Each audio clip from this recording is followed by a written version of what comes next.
Welcome to the wonderland stories. Hello بچوں، کیا آپ ایک جادوئی سفر کے لیے تیار ہیں؟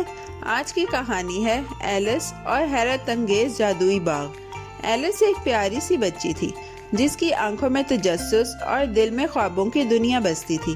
ایک دن جب وہ ایک تتلی کا پیچھا کرتے ہوئے باغ کے کونے تک پہنچی تو ایک ایسا دروازہ کھلا جس نے اسے حیرتوں کی دنیا میں لے گیا۔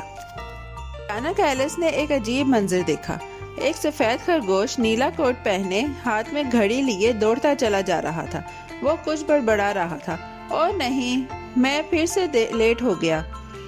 ایلس نے حیرت سے آنکھیں جھپکیں۔ خرگوش بھی گھڑی پہنتے ہیں، مجھے اس کے پیچھے جانا چاہیے۔ ایلس اس کے پیچھے بھاگتی گئی، یہاں تک کہ وہ خرگوش ایک درخت کے نیچے سوراخ میں غائب ہو گیا۔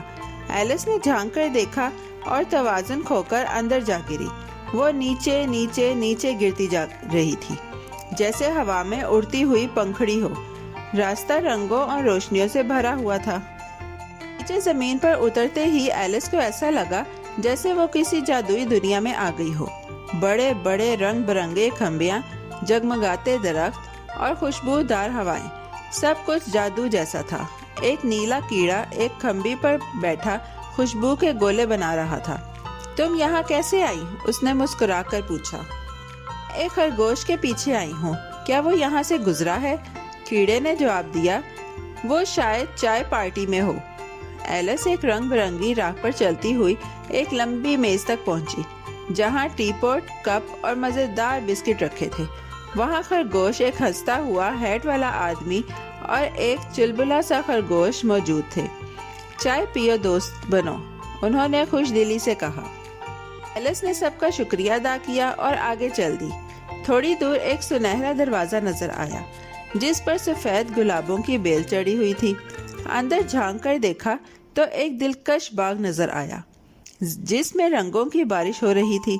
ایلس نے دھیرے سے دروازہ کھولا اور حیرت سے اندر داخل ہو گئی۔ باغ کے بیچوں بیچ ایک خوبصورت عورت کھڑی ہوئی تھی جس کا لباس دلوں سے سجا ہوا تھا۔ اس کے ساتھ تاش کے پتوں جیسے محافظ تھے۔ کون آئی ہے میرے باغ میں؟ ملکہ نے نرمی سے پوچھا۔ ایلس نے جھک کر کہا، معاف کیجیے، میں صرف دیکھنے آئی تھی۔ ملکہ نے ہنستے ہوئے کہا، تجسس اچھا ہوتا ہے جب وہ محبت اور ادب سے ہو۔ ایلس نے باغ میں خوشی سے دوڑ لگائی۔ یہاں پھول ناچتے تھے، جھاڑیاں گنگناتی تھیں اور ننھے پریوں کے رنگین پر چمک رہے تھے۔ ایک درخت نے ایلس کا نام لے کر گانا گایا جس سے ایلس بہت خوش ہوئی۔ ملکہ نے کہا، یہ باغ صرف ان کے لیے کھلتا ہے جن کے دل نرمی اور محبت سے بھرے ہوں۔ چھپن چھپائی کھیلتے ہوئے ایلس کو ایک اور دروازہ ملا جو دو بیلوں کے درمیان چھپا ہوا تھا۔ اس نے آہستہ سے دروازہ کھولا اور ایک ایسا کمرہ دیکھا جہاں کرسٹل جگمگا رہے تھے اور ایک آئینہ نرمی سے کہہ رہا تھا، تم بہادر ہو، تم پیاری ہو، تم خاص ہو۔ ایلس کی آنکھوں میں خوشی کی چمک آ گئی۔ سورج ڈھلنے لگا تو خرگوش واپس آیا اور بولا، ایلس اب تمہیں چلنا ہوگا۔ ایلس نے ارد گرد دیکھا اور کہا، یہ جگہ بہت خوبصورت ہے۔ ملکہ نے نرمی سے کہا، جب بھی تم نرمی سے سوچو گی یہ جگہ تمہارے دل میں زندہ رہے گی۔ ایلس نے دروازے کے باہر قدم رکھا اور پھر سے اپنے باغ میں آ گئی۔ اس نے حیرت سے دیکھا، وہی پرانا درخت، وہی تتلی، کیا یہ سب خواب تھا؟ اس نے سوچا، لیکن اس کی جیب میں دل کی شکل کا ایک بسکٹ تھا۔ ایلس نے مسکرا کر شکر ادا کیا۔ ایلس کو اس جادوئی سفر نے سکھایا کہ تجسس ہمیں نئے راستے دکھاتا ہے اور نرمی اور محبت دلوں میں جادو جگاتی ہے۔ جب ہم دوسروں کے لیے مہربان ہوتے ہیں تو دنیا رنگین اور روشن بن جاتی ہے۔ تو بچوں، ہمیشہ خوش دل رہو، سیکھنے کے لیے تیار رہو اور اپنے دل کی روشنی کو جگمگانے دو۔ ارے بچوں، کیسی لگی آپ کو یہ کہانی؟